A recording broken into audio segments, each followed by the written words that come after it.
Pero no quiero demorar más, me decías, todo pasa. La pregunta es si pasará la reforma laboral en el Congreso de la Nación, pero mientras se debate eso vamos a analizar un poquito lo que viene trascendiendo, ¿no?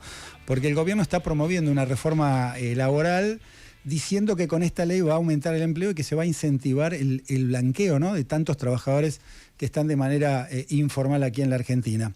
Y vamos a hablar de este tema con Alberto Müller, licenciado en Economía, profesor titular de Ciencias Económicas de la UBA, integrante del equipo de investigación del Plan Fénix, a quien tenemos en línea y le agradecemos. Alberto, ¿qué tal? Diego Schurman, ¿cómo va? ¿Qué tal? Buenas tardes. Gracias por la llamada. Bueno, no, gracias a vos. Bueno, en principio lo obvio, ¿no?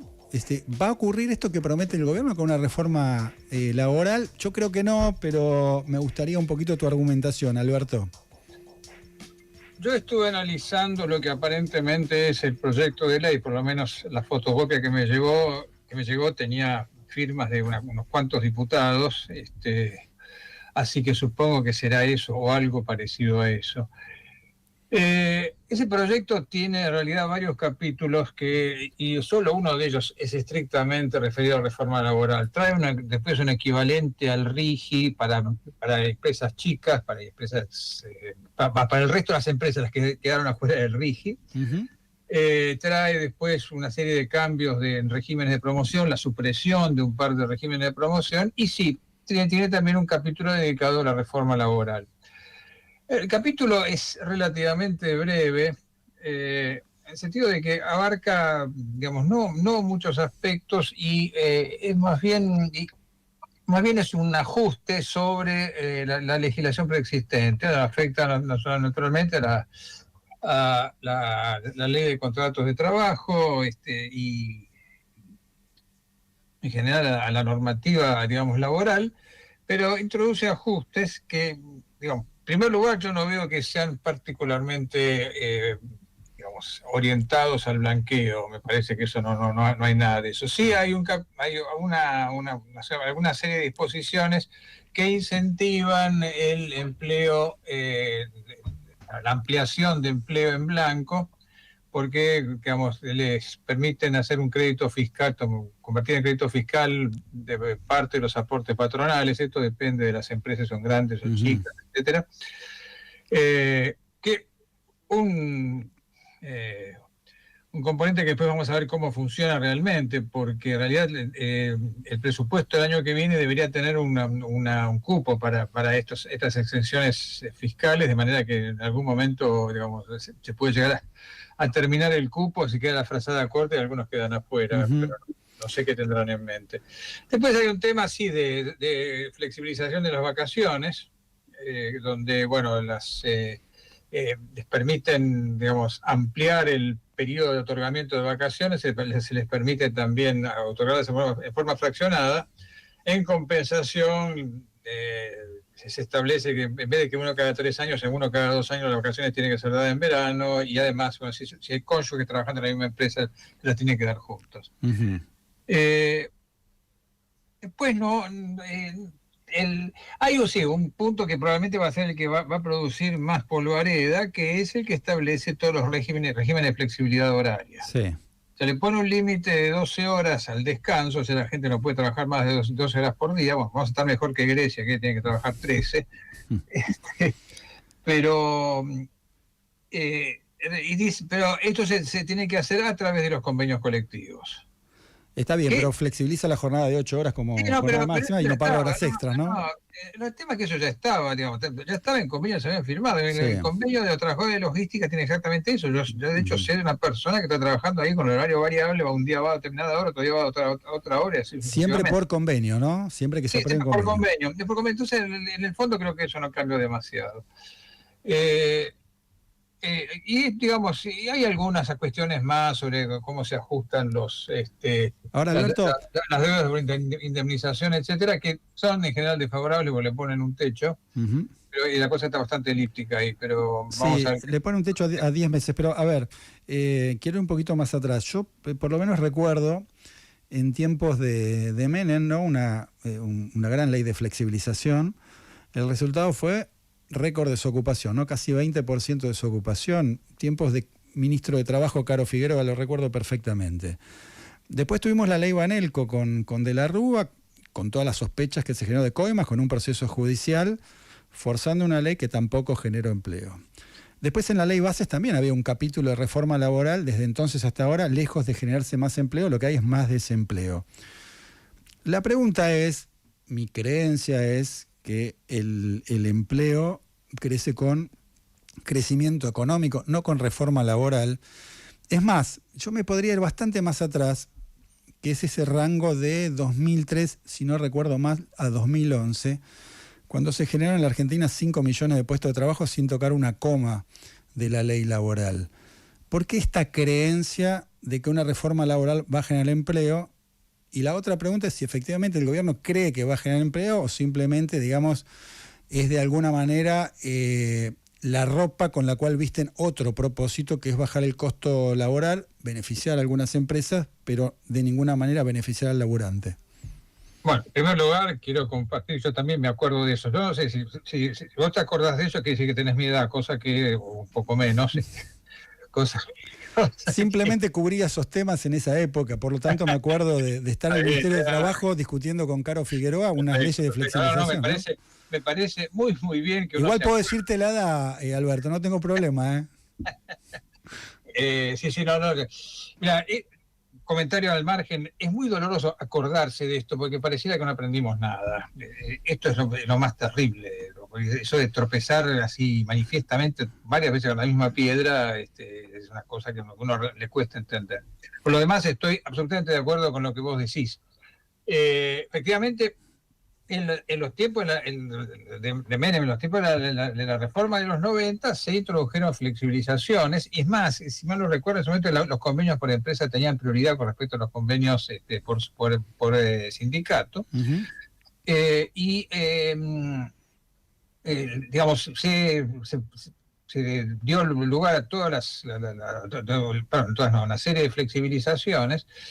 Pero efectivamente lo que uno vio en esa época era más que nada mayor libertinaje empresario con respecto al tema de empleo, si me permite la palabra. Había un columnista en La Nación en la década del 90, que no me acuerdo cómo se llamaba, pero que firmaba como David Home. ¿Era un seudónimo eso? Era un seudónimo, sí. No tengo anotado por ahí quién era la persona que ya falleció. Tenía una vitriólica columna en La Nación, que se llamaba Diálogos en la City, y ahí eran diálogos de yuppies diciendo, bueno, viste que bien que te atienden en los negocios ahora que hay desempleo, o decía, ¿cuántos echaste esta semana? Y todo eso.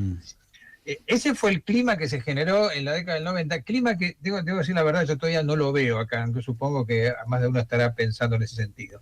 Pero efectivamente lo que ocurrió fue un aumento del desempleo, y yo creo que una parte del aumento del desempleo fue un tema de intensificación del trabajo. Un tema, digamos así, de forzar a la gente a trabajar más, precisamente con la amenaza del desempleo, en una especie de círculo vicioso. Yo no veo, Alberto, perdón que interrumpa, a ver, probablemente no sea similar a los tiempos de Menem, coincido con vos en ese punto, pero me parece que sí hay un punto de coincidencia que tiene que ver con el disciplinamiento social, es decir, el temor de la gente a perder el trabajo hace que acepte normas flexibles sobre que le cambien las condiciones, de hecho, más allá de lo que indica la ley. Quiero decir, parte de esta reforma laboral que se está promoviendo en los hechos ya impera en muchos lugares. Sí, probablemente, sí, yo estoy de acuerdo, puede haber algo de eso. Yo la verdad que no lo tengo percibido claramente. Sí veo que las tasas de desempleo no llegan a los niveles salvajes. No, Desempleo claro. y subempleo, ojo, que hubo los tiempos en esa época que era 15 más 15, 30% de la gente o no empleado o trabajando menos de lo que querría trabajar. Eso, digo, no estamos viendo. Yo tengo toda la sospecha de que algunos están soñando con volver a esos años dorados, y no precisamente los trabajadores.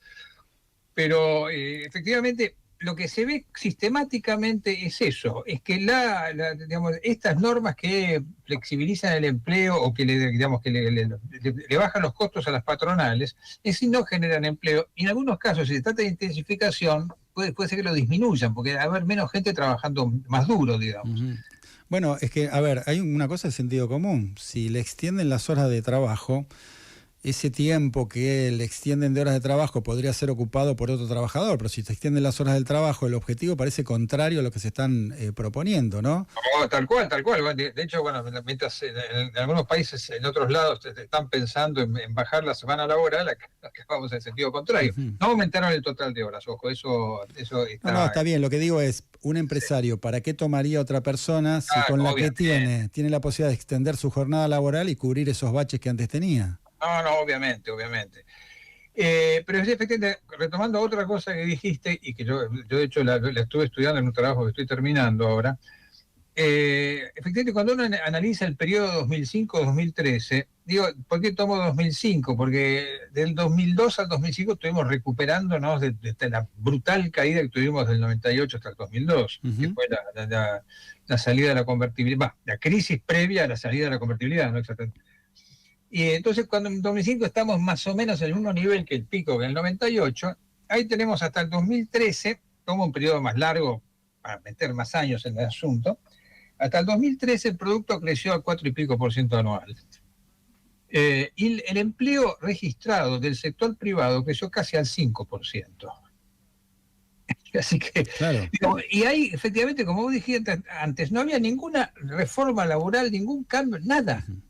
Fue simplemente el mercado, el mercado que tanto la gente endiosa que solucionó en parte del problema. Además, bueno, una actitud más activa por parte del gobierno en el sentido de que hubiera empleo en blanco, seguramente.